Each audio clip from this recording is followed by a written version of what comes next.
The loss of Bob Duro, one of the men behind the magic of Schoolhouse Rock at the age of 94. The Danish inventor who got a life sentence for the murder of a journalist on his homemade submarine.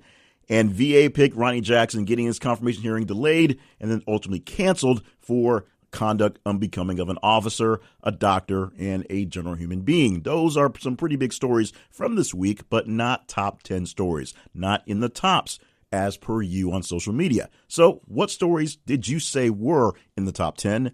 That in just a moment here on the weekly wrap-up show from This is the Conversation of the week ending April 28th, 2018.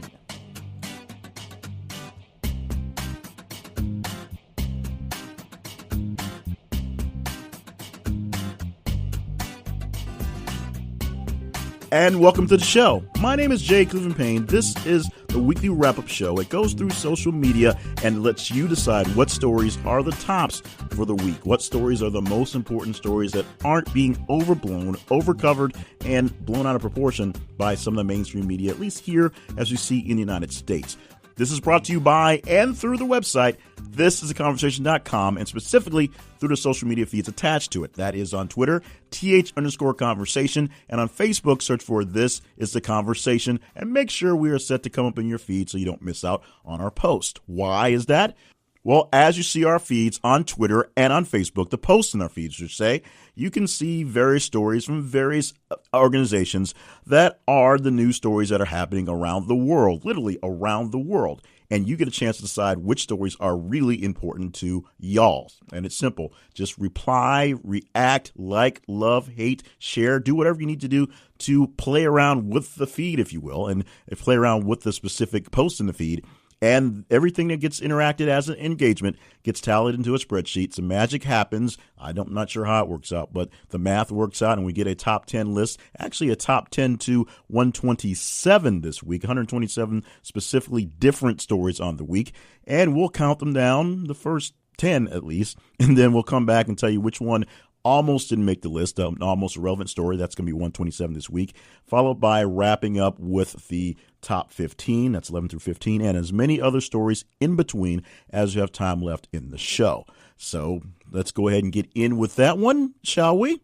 Number 10 story this week is a large media story, and while you may not care about radio or sports radio in particular, or even the New York markets, this is a bigger deal than it probably should be, but it's a pretty big deal for those like me who actually work in radio. The headline for the story for 10 is the early plan for Mike Francesca's complicated fan return, WFAN return, I should say specifically. And this is about a radio host, a talk show host, a sports talk show host, a legendary talk show host. Can't say that enough times, for New York's WFAN. It's the first sports station ever in existence. And Mike Francesca was one of the first big-time sports hosts nationwide, even though he was based in New York City. Now, Mr. Francesca left the air about 6 months ago after doing this thing for WFAN for a long time.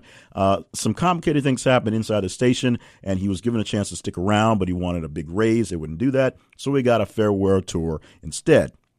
Last couple of days, he's been hinting about coming back to radio, mostly because people believe he was just bored and needs something to do.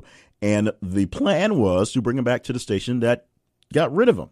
However, they hired 3 other people to take his spot, so that makes it a bit more complicated on how that's going to happen. And so far, there's no real plan exactly, or at least we're not sure exactly how it's going to happen. But we're pretty sure he's going back to his old stomping grounds. This so says the New York Post, because it's tabloid fodder for them. Now, what does it mean in the bigger scale for me, a guy in radio trying to break into larger schemes and larger markets? Well, here's the problem. As the millennials are now finding out, and the Gen X folks knew all along, baby boomers are not getting out of the way for us to take over the places. And while they have every right to stick as long as they want to, it gets really hard when they leave and come back. Remember Jay Leno? He left the Tonight Show after a weird back and forth that had him get that show over David Letterman. Letterman leaves to another station. Of course, Jay Leno sticks to Tonight Show till he's kind of no longer wanted. They give the shot to Cohen, who came off the then Late Show, or late night.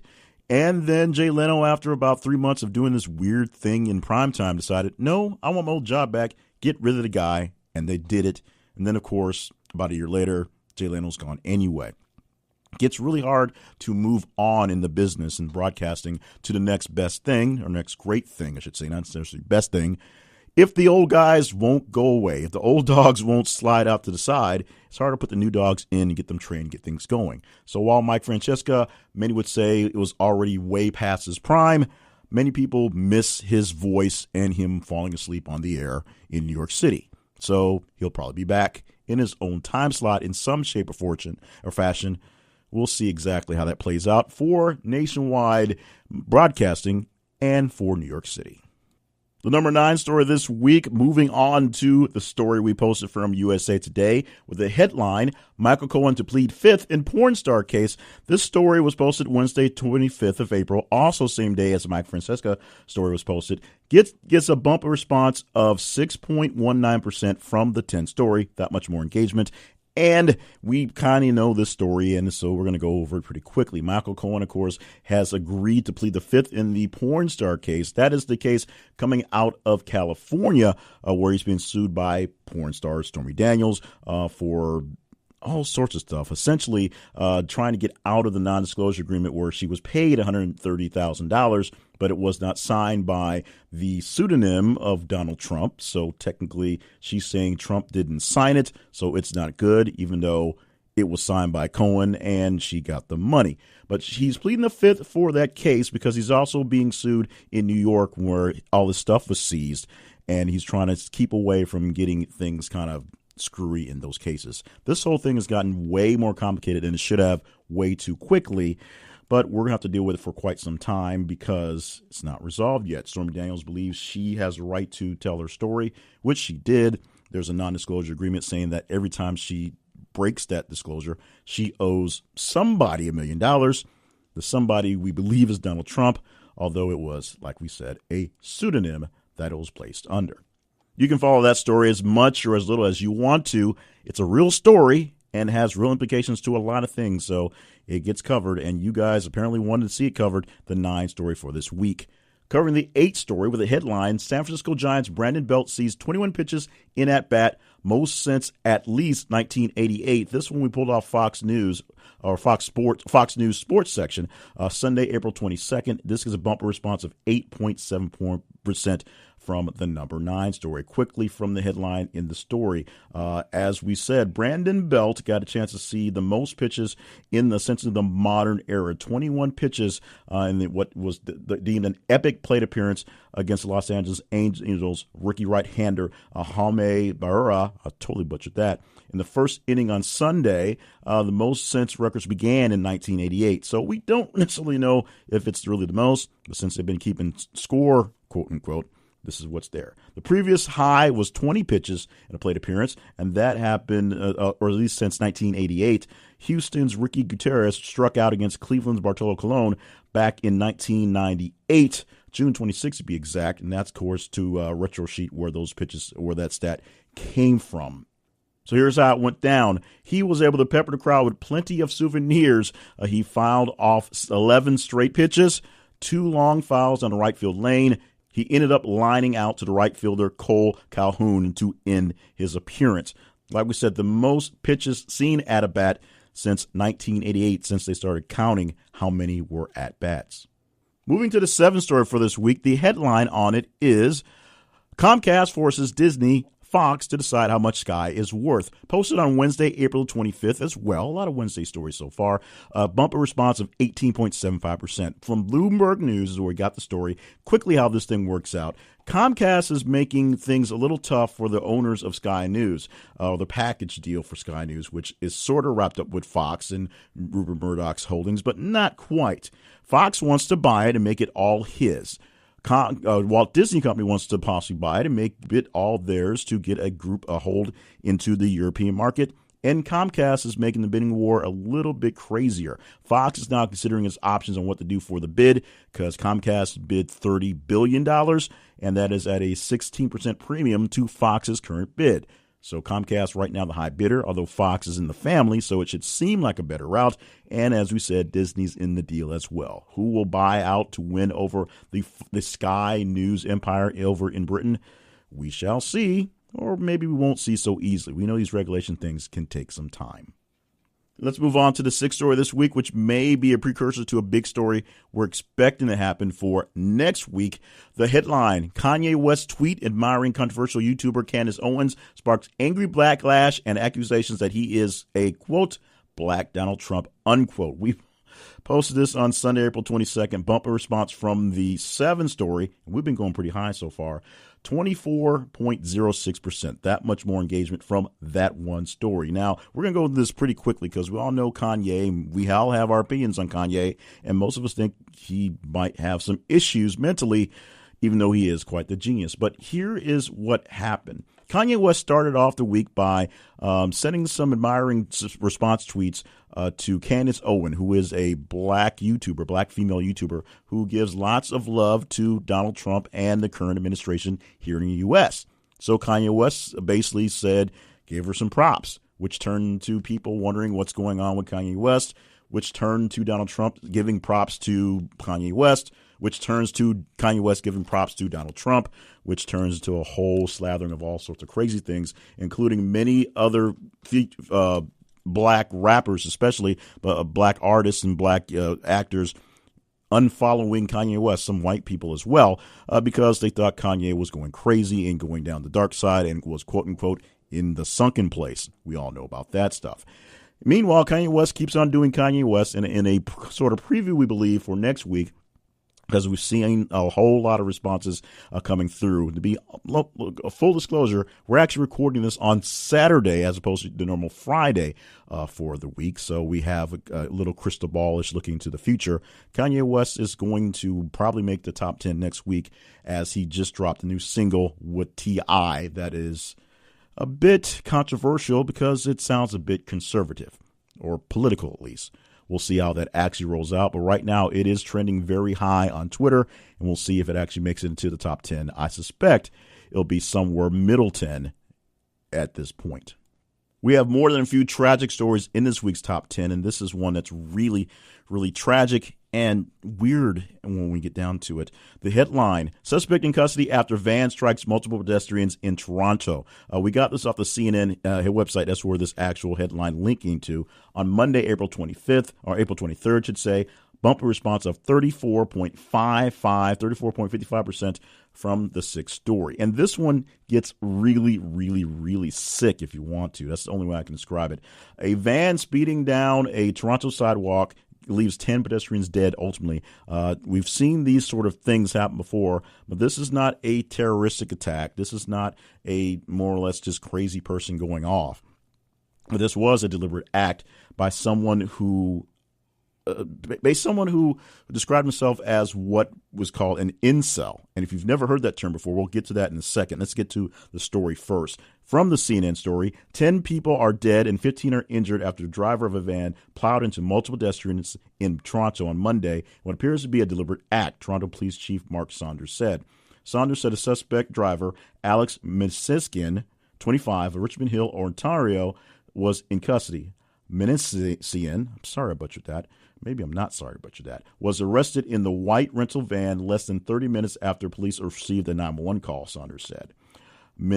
Minasian was previously known to Toronto authorities, according to U.S. law enforcement official briefed on the matter. Authorities said Minasian left a trail of destruction nearly a mile long north of Midtown Toronto.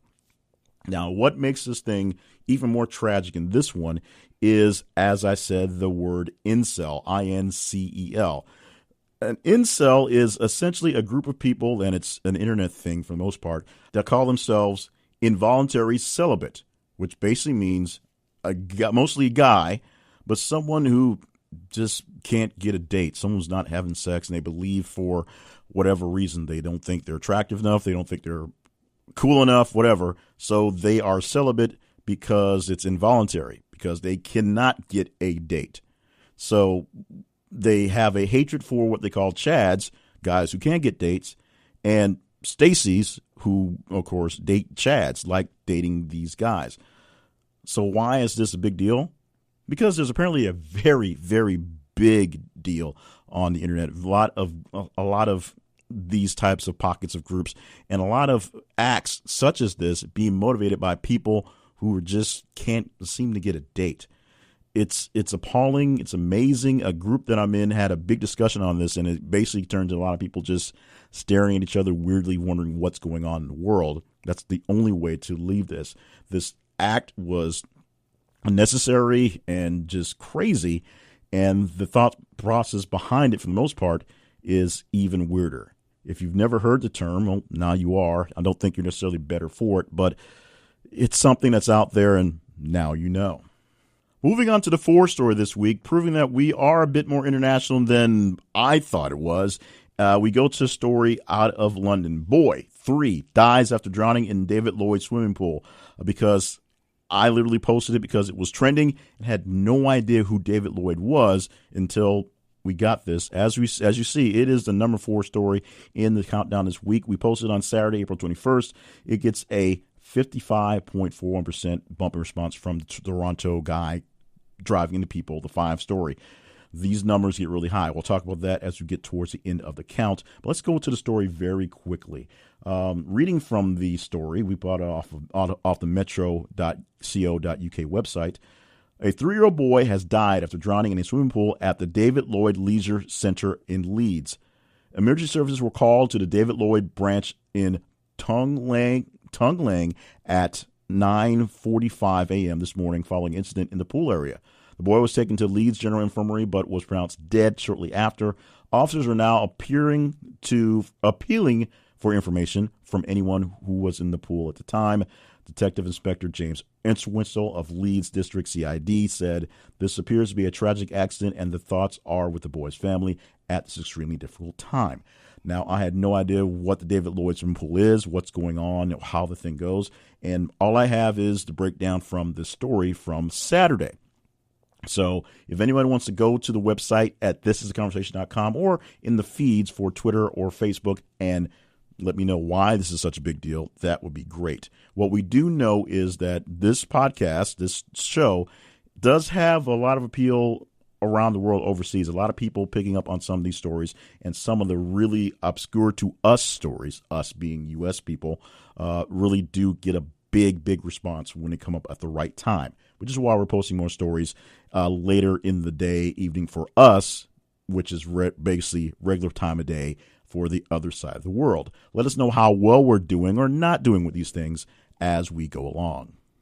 The number 3 story is what we call a super story. This is one where we combine a couple of headlines, 2 literally this time, that are in the mix. This happened a lot when there's a developing story that takes a few days to learn on something, and it helps the story grow into a larger story. Now, this one was going to be in the top 10 regardless, based on its placement on both of the headlines we had. But what happened was, when we added them 2 together, they made a higher jump. They both would have been around the lower 10 just from the statements that we had before. They are now the number 3 story together. The 2 headlines we posted this week were 3 killed at Waffle House in Tennessee and Waffle House shooter suspect Travis Reinking caught. This, of course, was a developing story over a couple of days, so the original posting date is lost in the mix. But this is a big story here in the States, and it goes to a larger narrative, which kind of got downplayed in the mix. But let's get to the basic story parts real quick on this one. By the way, the bumper response from the 4 story was 12.75%. Of course, in a Waffle House in Tennessee, 3 people were killed when a man wearing just a jacket essentially walked in with an assault-style rifle and started shooting up the place. He was stopped by a man who, as all accounts says, and he says himself, wasn't trying to be a hero, just basically trying to save himself, happened to be in the restroom when things started, and when the gun stopped firing, a jam or reloading, he was able to tackle the guy, Travis Reinking, get him to the ground, and get him basically stop the shooting, as then he fled. Reinking essentially went home, took off his jacket to show he was only basically wearing a shirt, and was on the run for a few days. He was caught a few days later, and the fear subsided. But here's the craziness of this. Travis Reinking was picked up earlier this year at the White House grounds. He had made his way past a barrier and was basically on the White House grounds with a assault rifle, asking for a audience with the president. That obviously did not happen. They arrested him. They took away his gun. They gave the gun to his father for safekeeping, and told him not to return the gun to the son, who had some obviously mental issues. Somehow, the father returned the gun to the son, and there's still some debate on how that happened or why that happened.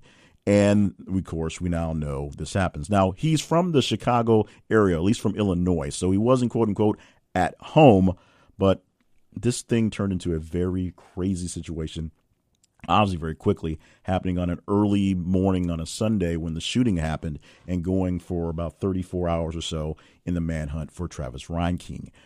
We will see how this thing plays out very soon. Our number 2 story this week, here's the headline: heavy gunfire in Riyadh. Was a toy drone shot down near Saudi royal palace despite claims of coup. This one we posted on Saturday, April 25th. This was the highest response on Twitter this week. It gets a bumper response in total from the 3 story of 5.91%. Very quickly, as we said, we're getting a lot of international stories that mean something to y'all, but might not mean quite as much to the us's here. There was a rumor of a attempted coup in Riyadh, the Saudi Arabia, something outside the palace, some sort of attempted palace coup. And the gunfire that was heard, which they thought was a coup, was told to be a toy drone that was shot down. Somebody flying a drone around, and as we here in the States don't like them very much, they've been shot down by random people with shotguns. Apparently, that also happened here in Saudi. There was no actual attempted coup. Or was there? The world may never know. And finally, the number 1 story this week, and we'll get to this in some of the housekeeping in the next segment, but let's just get the basic part of the story out right now. This story has the greatest response that I can ever remember for this format of the countdown, this format of the podcast.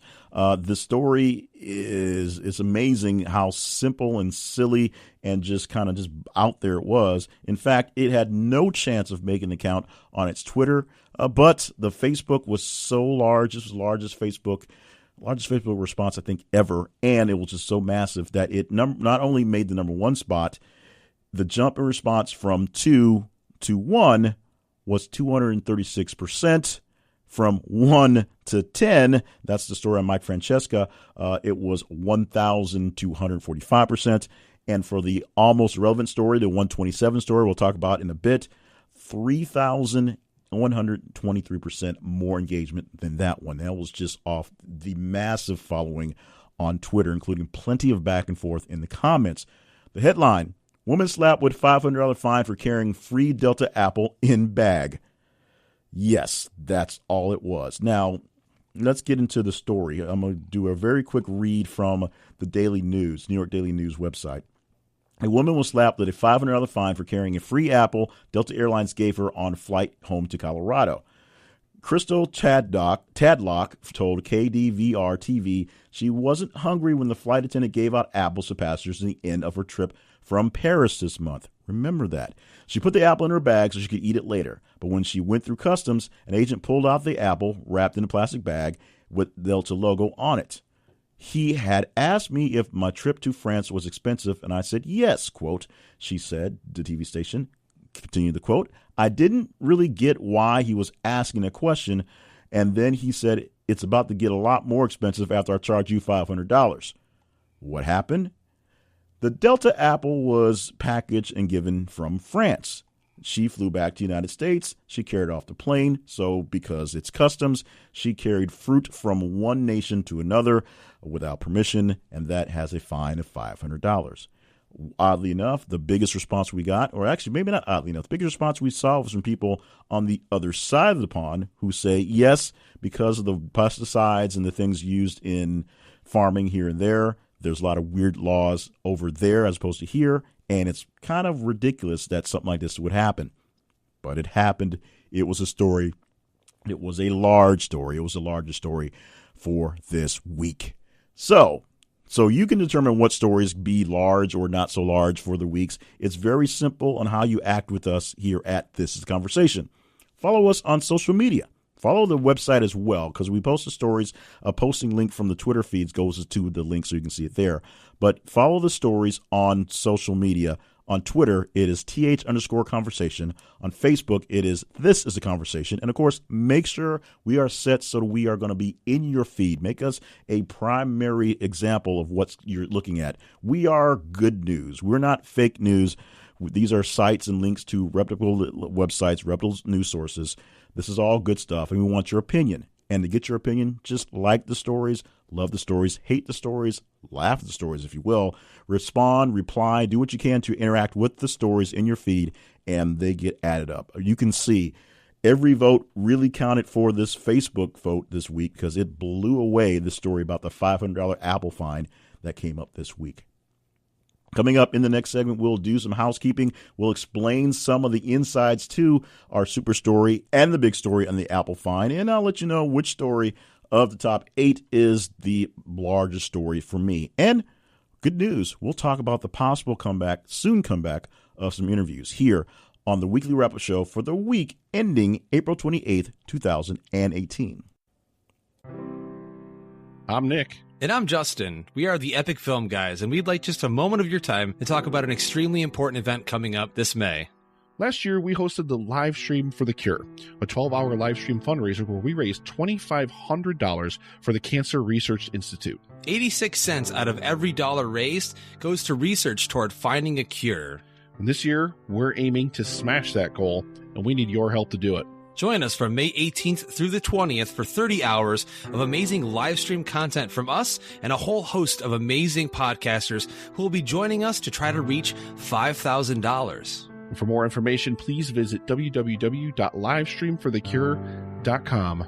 Together, we can make a difference.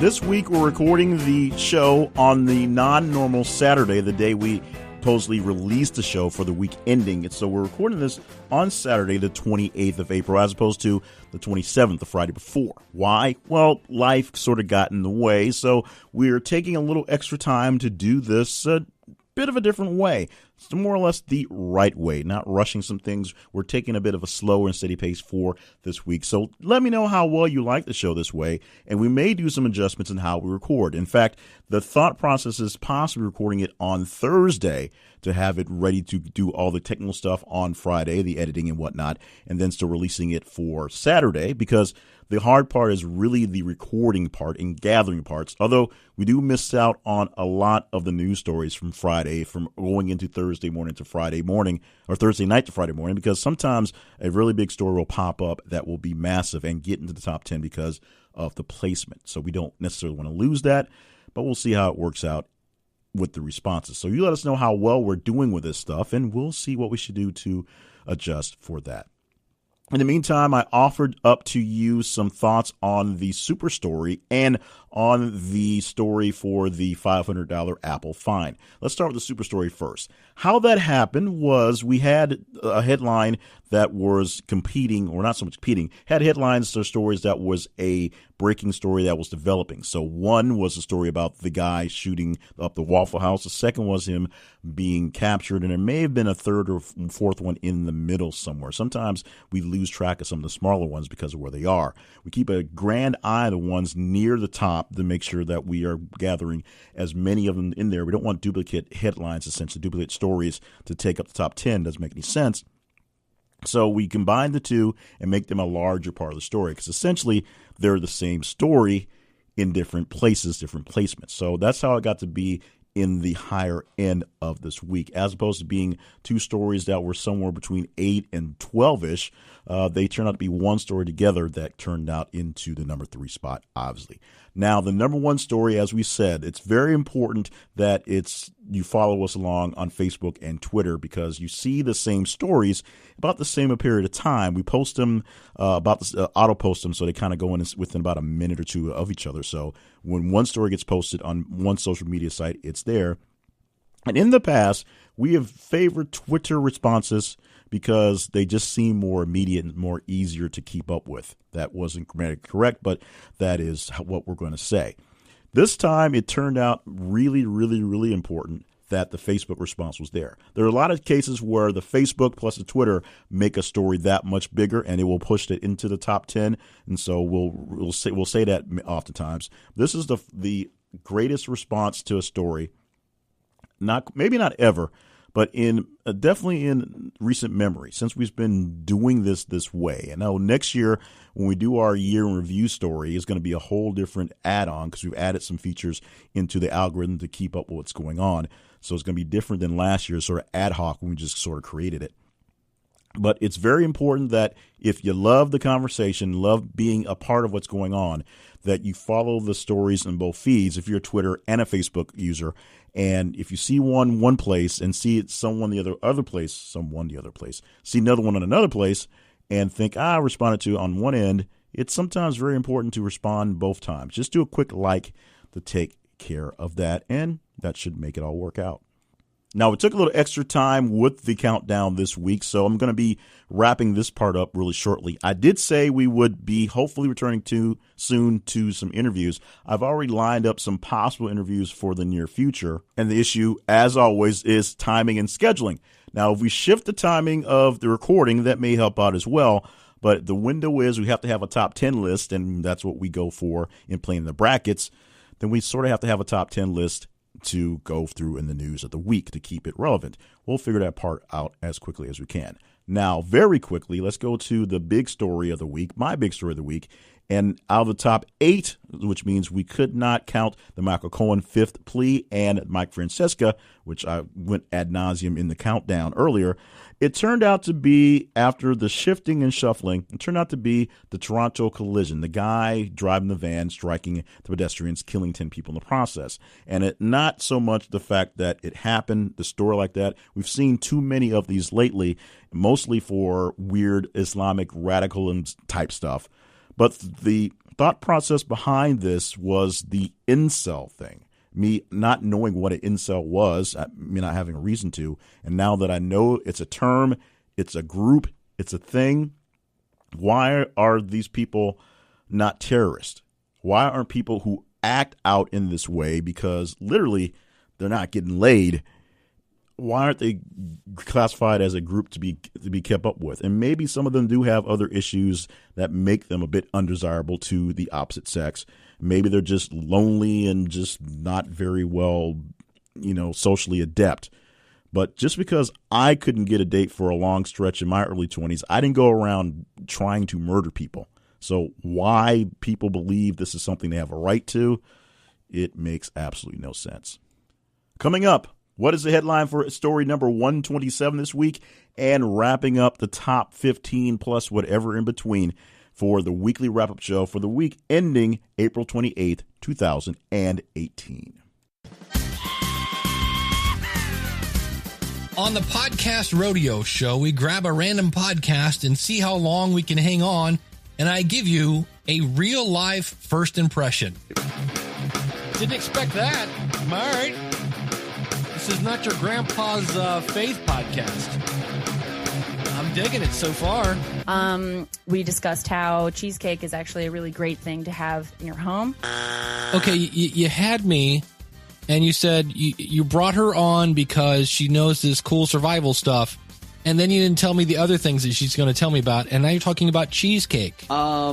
So we didn't really have anything to talk about. We were going, because this episode is coming out on Black Friday. And that, my friends, is the phrase that pays. The minute you go, I'm not really sure what I'm going to talk about, I am out of here, because that means that you're going to waste 45 minutes of my time. Holy cow. Well, first of all, great intro. Here's the key to this. I want to hear the rest of this episode. Do you? I do. The Podcast Rodeo Show. Find it at podcastrodeoshow.com.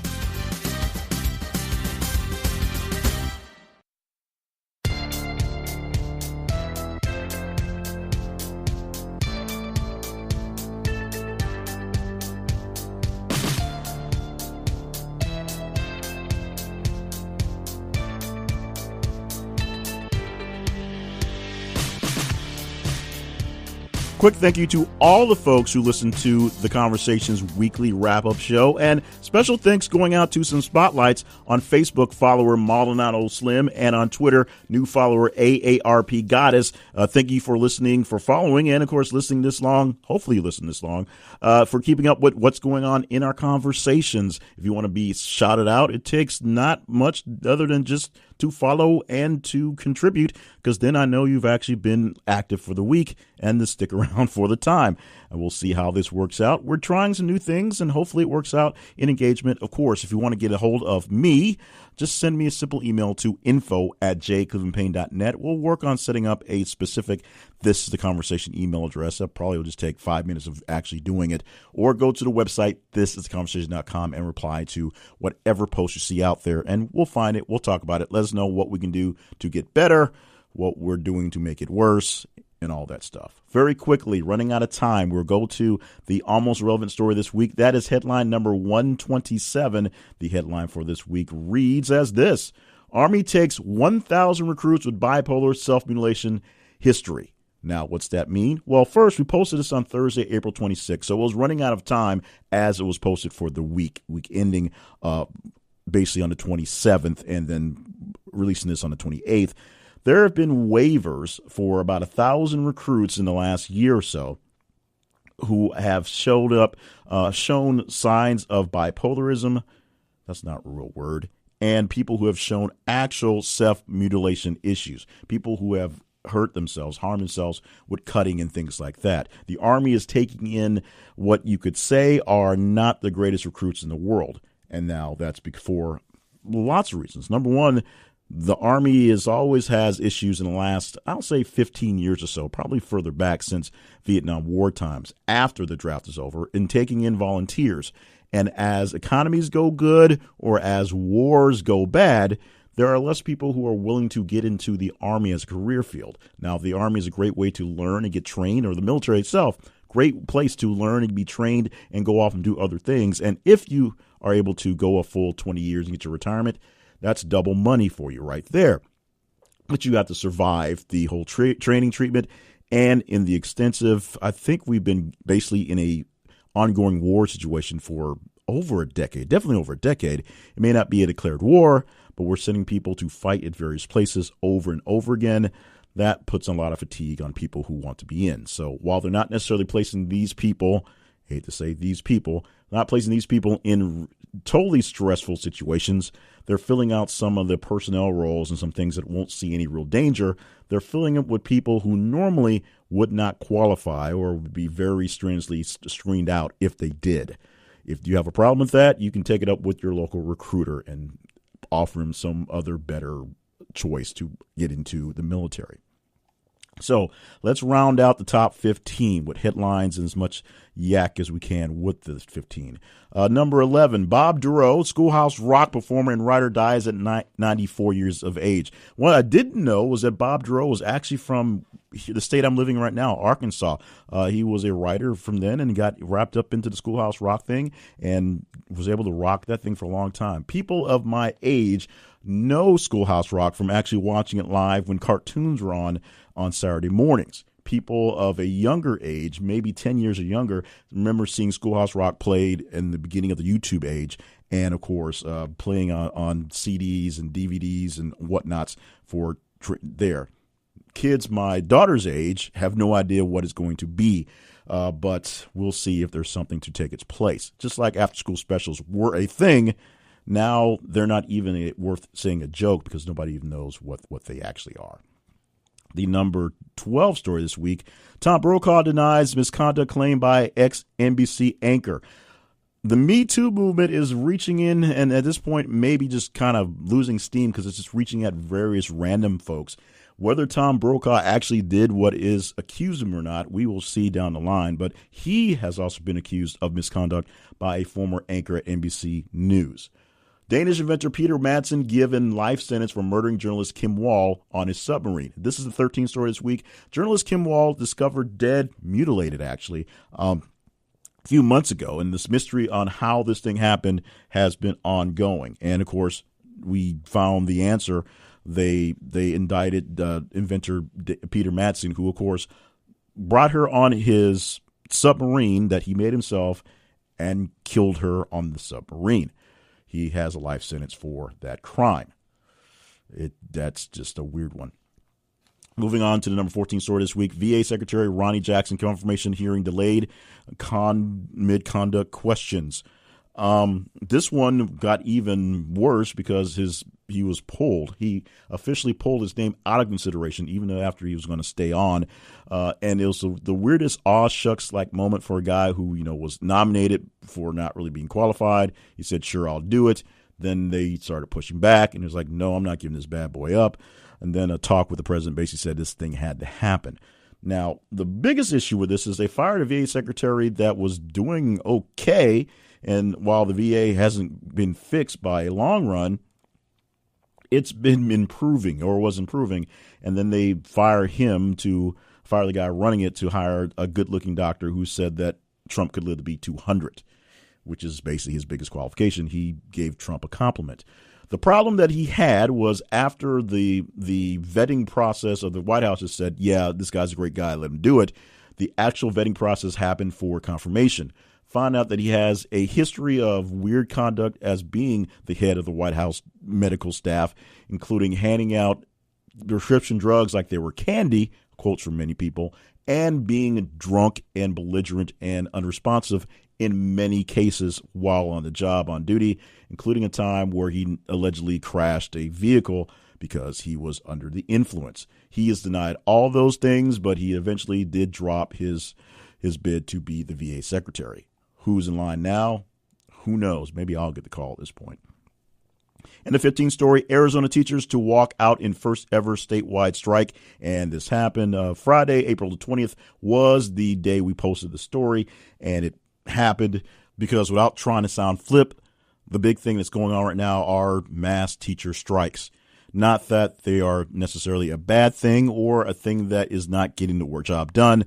Awareness of teachers and their pay in various states, various places, but it's just what it is. Large mass groups of, essentially unions do it all the time. They go on strike to make a point, and the teachers unions and teachers across many states are doing this and apparently getting their point across because it's happening more and more often. So it means it's a more and more effective way of getting a point across. So to get my final point across, I want to thank you very much for being a part of the show this week. We cannot do a show where we talk about the news that you choose without you choosing the news. So thanks again for being a part of the process. The process is important. To be a part of the process, don't forget, all you have to do is follow us on social media. th_conversation is us on Twitter, and This is a Conversation on Facebook. Also, our main website, thisistheconversation.com. We also post things there as well, so you can keep up what's going on with us and with y'all in a sense. Make sure you like, love, respond to the posts as they come through, and the more they get engaged, the higher they rate in the score for the week. Now, wrapping things up for the week, as many stories, headlines we can pop in for the time we have allotted, starting off with another issue with Delta Airlines where they allegedly tied a woman with MS to a wheelchair after her flight. Also, HUD Secretary Ben Carson is proposing to triple the rent for some low-income Americans who are receiving housing subsidies because people should pay their fair share, and he thinks the fair share is 3 times what they're paying right now. The Golden State Killer being identified as 72-year-old ex-cop, and so far they're not sure why he actually stopped killing people, but he was able to get away with this for so long. The Mexican students that were missing were found killed, dissolved in acid after being mistaken identities. That's another odd one for this week. A lot of just weird ones hopping in this week. Diamond and Silk went to Congress. The ladies went and sat in front of Congress to talk about some stuff, and they just basically did their act in front of Congress, which if you get their act, you get their act. Will Wheaton gave a very staunch testimony about taking antidepressants, and then people described this as being spot on, essentially saying that his dealing with his depression and his mental illness was like being in a very loud room with a couple doors that he couldn't see, and taking antidepressants allowed him to see where the doors were and leave the loud room, something that a lot of people who deal with taking antidepressants can always attend to. Some former NFL cheerleaders offered to settle their discrimination suit for just $1. Yes, there were some strings attached to that. What is actually my favorite story of the week is Melania Trump, who wore a large, giant, humongous white hat during a speech with the Macrons and the Trumps during the French's state visit, and the world was mesmerized by said hat. Trump is probably going to pardon boxing legend Jack Johnson based off the nudging of Sylvester Stallone. There's nothing wrong with that. And if you are a fan of the WeWork people, documents show that they owe about $18 billion in rent and are not doing as great as a company as we are led to believe. We are out of time for this week. Thank you so much for being a part of the show. Make sure you respond to the post in social media so that you can get your vote in and be here next week. Share the podcast with friends, enemies, and random strangers so we get the best people having the best conversations every single week. Thank you once again, and we'll see you next week.